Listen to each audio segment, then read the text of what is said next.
Welcome to Mali Klein's Talks on Essiac, August 2018 at Arupa.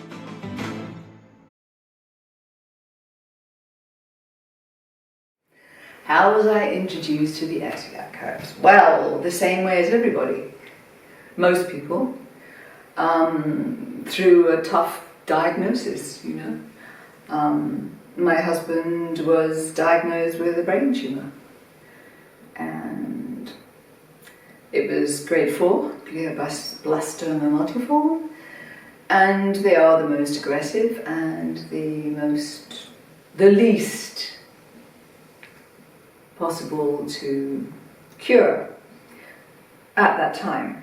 That being said, there has been recently a new breakthrough, and people are testing something, in allopathic medicine, which shows there may be some hope. But we're talking 24, 25 years ago, and there was nothing then. So this is how I came to Essiac. Didn't happen in the beginning.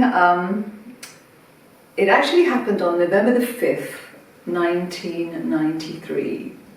We'd come back from America, where Greg had been diagnosed because he'd been a US Marine and we were in a VA hospital. And we came back from America, determined to carry on travelling. We'd always travelled before, and cancer was not going to stop us travelling. So we came back with a wheelchair that we took apart and turned on a sixpence. And he was on steroid drugs, there is no escaping that, with a brain tumour. But, and the question was, did we do chemo, or he'd done radiotherapy. And he'd always, because he'd been a Buddhist monk for 20 years, and all through his monastic career, he'd always been one for alternative therapies, always, always, always.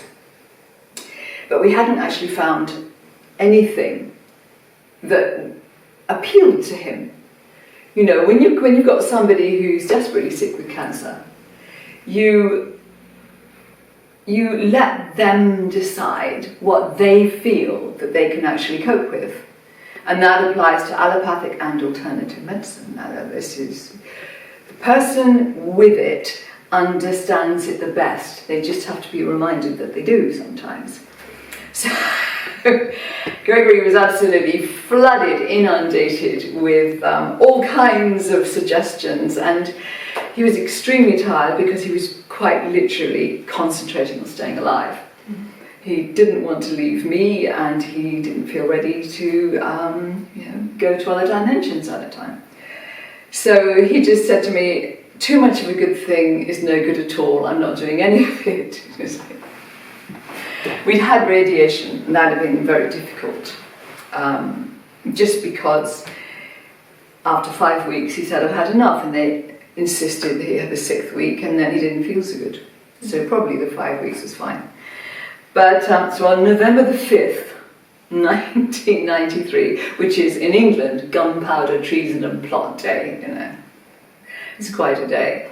We were at my mother's house, and just 2 packages came through the mail. Nothing else. Usually there was like a stack, but just 2. And they were from 2 different people, one in Ireland and one in London, and they had the identical information about Essiacing, which in 93 was basically the Gary Bloom interview, which had been published. So that was our introduction to Essiac.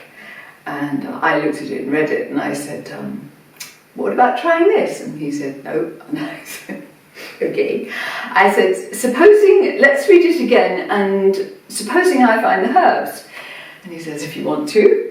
So I thought that was a good sign. The trouble is, in that interview, we both saw discrepancies. The way it was written, if Ring Case did everything that was actually stated in the interview, it meant that she never slept. It meant that she was making the tea all night, and she was treating people all day, and if she didn't take any money, she didn't eat. Which was, a bit odd for us. But anyway, he read it through again, and he decided, okay, I was allowed to try and find the herbs. And at that time, you couldn't possibly buy sheep sorrel from any sort of herbal supplier. I mean, it was just a weed. Mm-hmm. And I didn't realise, but in my mother's garden, outside the back door, there was a whole load of it, as weeds. This is typical. I could have just gone and dug it up, but no, I had to do it the hard way. So in the end, one of the nuns from the monastery, she brought a supply bag from California in her bowl. So we went to Heathrow on December the 6th and came back with this stash of sheep sorrel tops. I mean, it wasn't good quality. It wasn't at all, and the next day I made it up. So December the 7th, 93, my little mother never forgot the sheer sort of atmosphere of paranoia in the house. Because by then we just had, a very sort of brief idea of how to make it up. It wasn't published. So I was in the kitchen in a state of pure paranoia because Gregory was already beginning to shut down, and the doctors in America had said, oh, be gone by Christmas. Oh, great! That is not the way to spend Christmas, not for anybody. So he was already getting really sleepy. So I made this up, and he had it the next day. And after the operation, because they'd given him, they'd taken a biopsy. He already had a hole in his head from being shot in the head in Vietnam. So they'd taken a biopsy. And after he came out of anaesthetic, the pupils of his eyes weren't even. So he had one small pupil and one larger one. And it meant that he couldn't read for any length of time, which was really frustrating. And of course the tumour's on the back of the brain, so it was over the cerebellum, so he was a bit ataxic, wobbly. But with me hanging on to his genes, my fingers through his belt, he would walk upright and it was fine. But